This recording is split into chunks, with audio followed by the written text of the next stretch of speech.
Welcome, everybody, to the Teach Different podcast. We are in the middle of Memorial Day weekend here, and I'm here with my brother, Dan, and we've, of course, got a really good quote to discuss today, and the theme is going to be justice.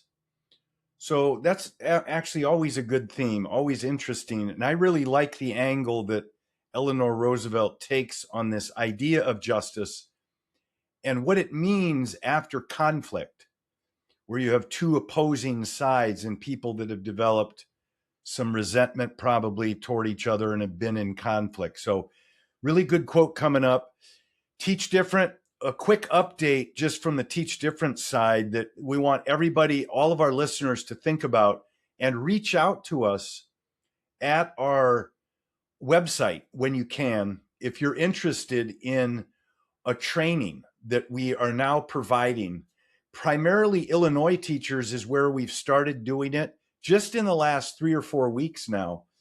But we're going to be moving it out really to other states, and anyone who wants to participate, get on a list. And long story short, this training is about 90 minutes, and it's where we really teach this method to people who have a use for it, have students, or maybe they're a parent and they have a kid that they want to practice it with, but we have opportunities to learn it. So we really encourage you to reach out to us right now personally so we can fit you in somewhere. We're keeping the sessions really short for this training, but we'll mention it again at the end. And other great things going on with Teach Different as always, but here we go. Let's do this quote. Share the opportunity with a teacher you know. Definitely. If you're not a teacher yourself. And just reach out and say, hey, Steve, Dan, you said this on the podcast about this training. And then, we'll figure out a way to get it to you. We're excited about it. It's really fun for us to do it. So away we go. Let's go. Eleanor Roosevelt, I think everybody knows this is the wife of our president, of course, who was very instrumental in women's rights in the 20th century. And she has a lot of really, really insightful comments, great quotes. This one is about justice. And I know we're going to come up with some current events to connect this to. But here's the quote. I'll read it a couple times. Justice cannot be for one side alone, but must be for both. Justice cannot be for one side alone, but must be for both. So let's break down what this thing means first. Dan, thoughts, claim. Well, there's an evenness in justice.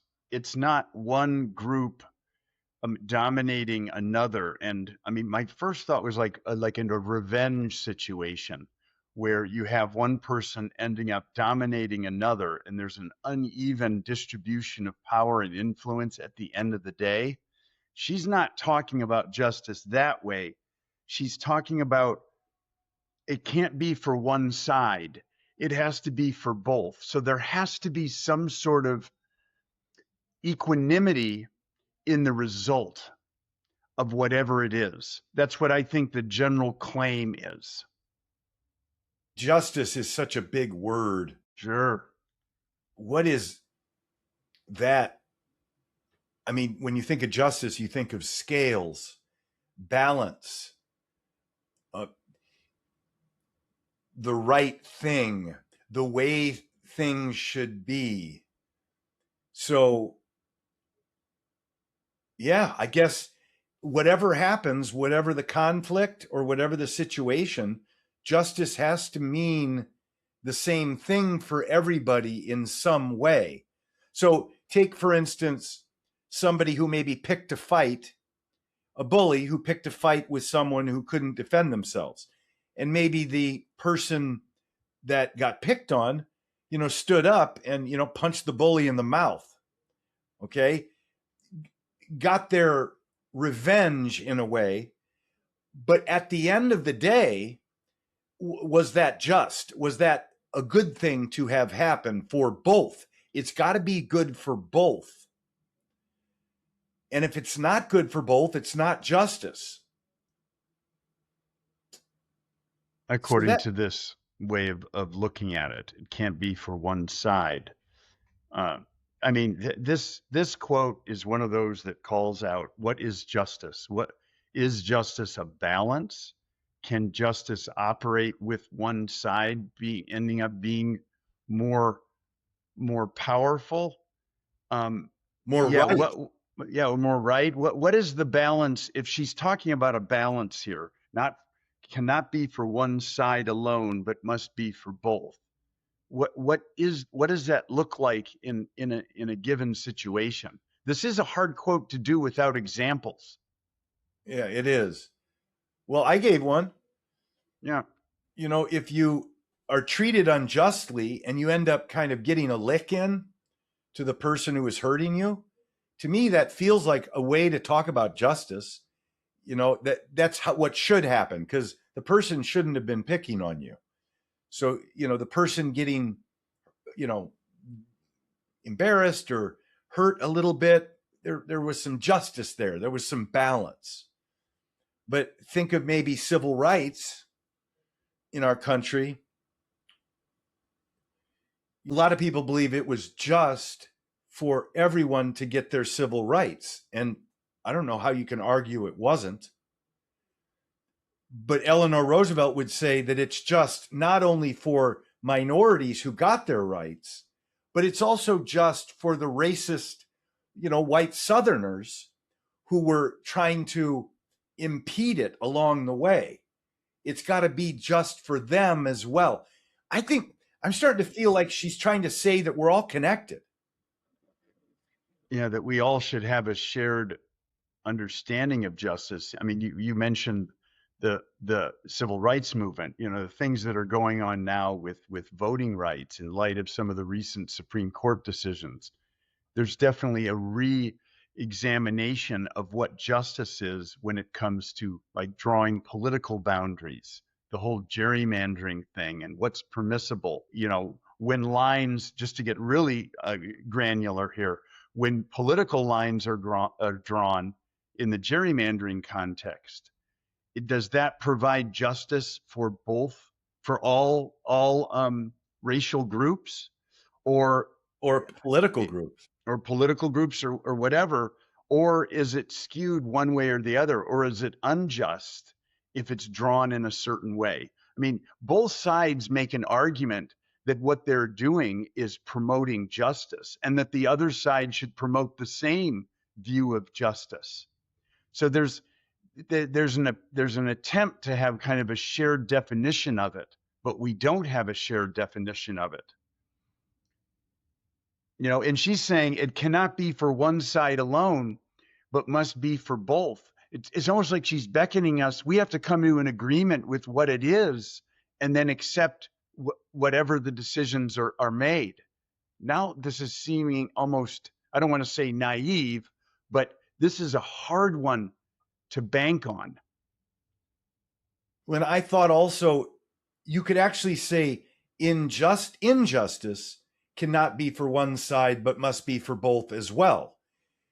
In other words, if you mistreat someone, they get treated unjustly, but it affects you. It affects the transgressor as well. It makes them depraved. Their life now is depraved. I love that word. It's like without right, without morality. So I don't know. I just use injustice because I think she would probably argue the same thing for the opposite of that.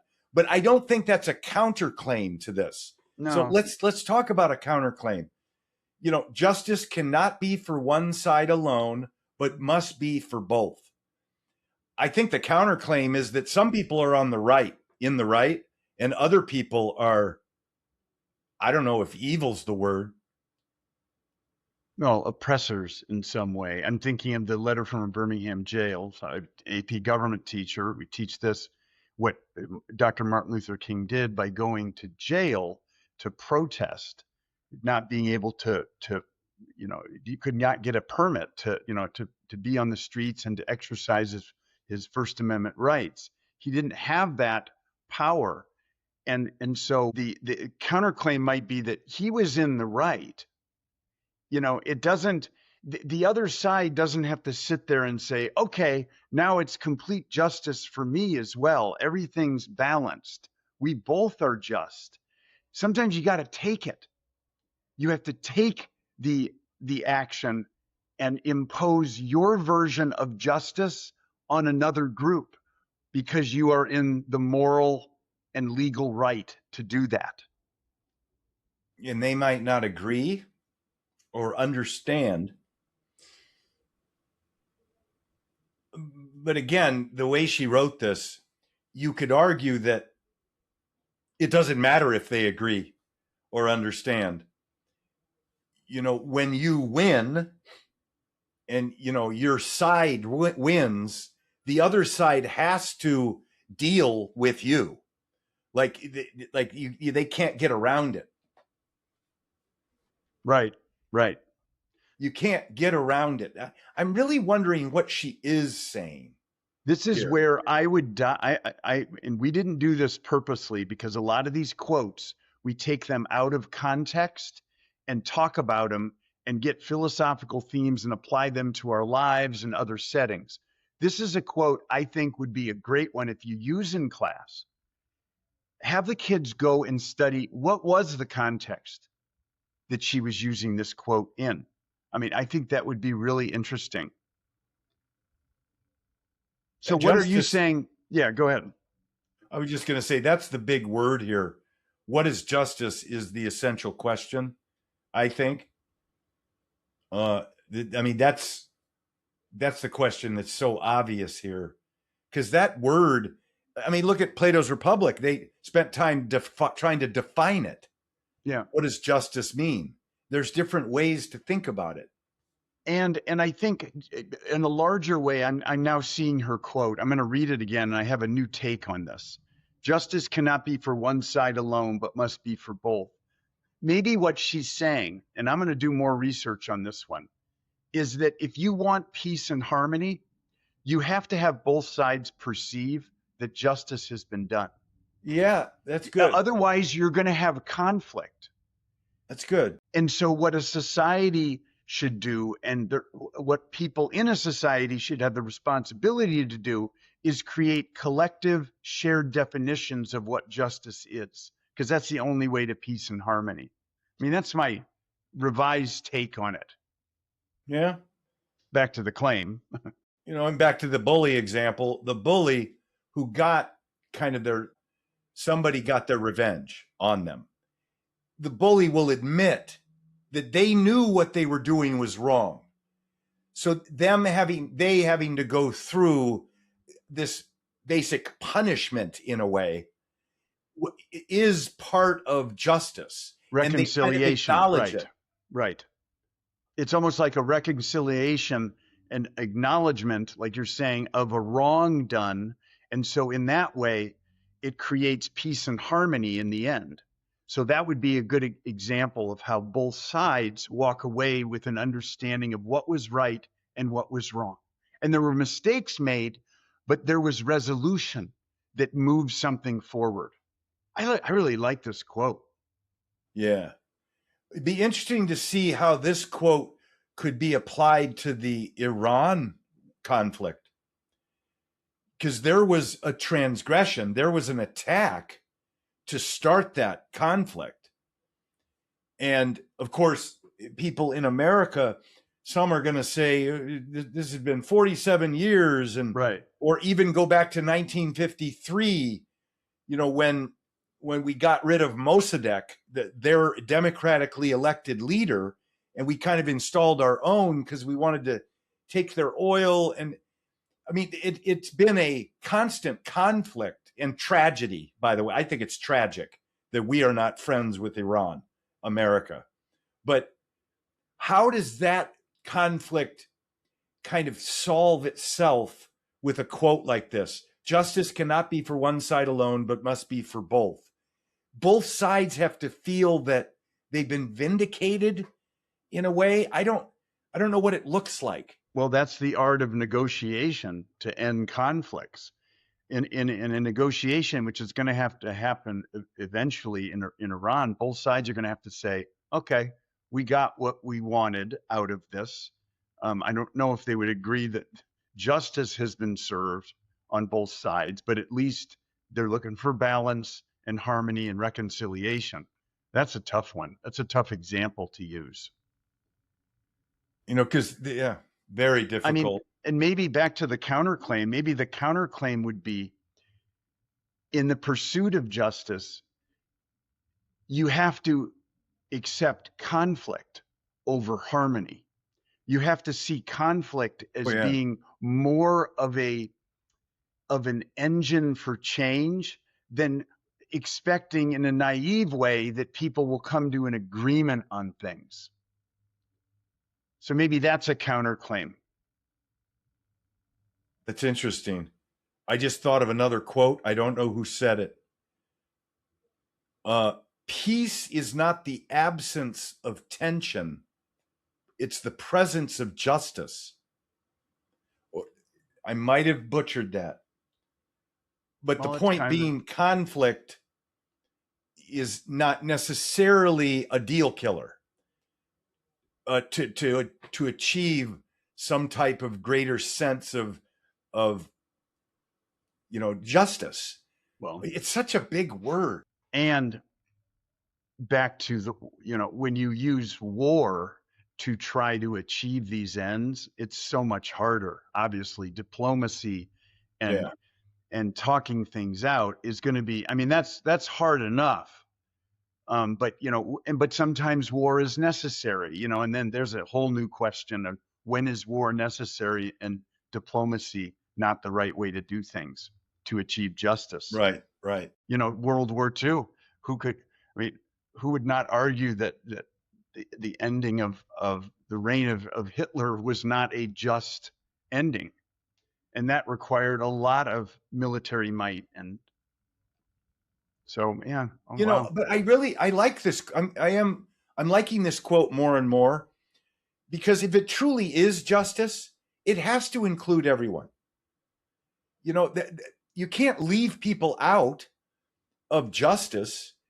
It's how everything should be, and everybody should want it to be. And if it's not, then it's something less than justice.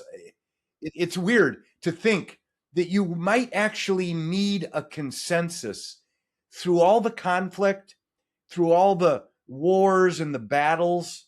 To really get justice, you need some type of consensus. You don't have to love each other, but you need to have some awareness of, this is the way things should be.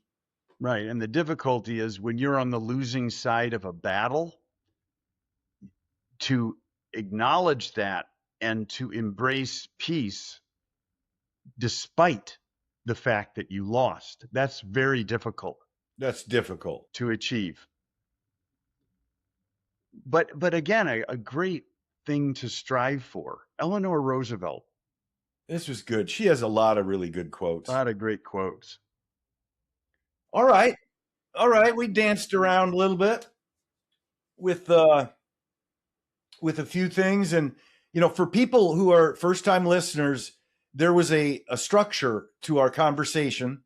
It obviously started with a quote, but it had the claim and the counterclaim that we went into that created that tension, right? We were trying to figure out what she was saying, then try to figure out whether or not it's valid. There's another way to look at it. And then we have those questions we were trying to ask. So that's the Teach Different method.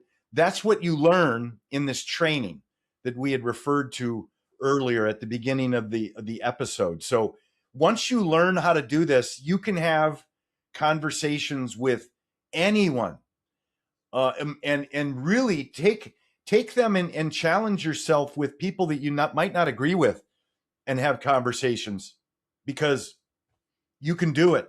But you need a structure. You need a framework for it. And for teachers out there, as we said, contact us over the website and we will give you information about this training. This is a great tool to support and strengthen your curriculum. It's not a curriculum. This is a way to drop this into what you're already teaching and making it better. Get people engaged. Yep. All right. Thank you, everybody. We will see you soon on the Teach Different podcast. Take care. All right. Take care.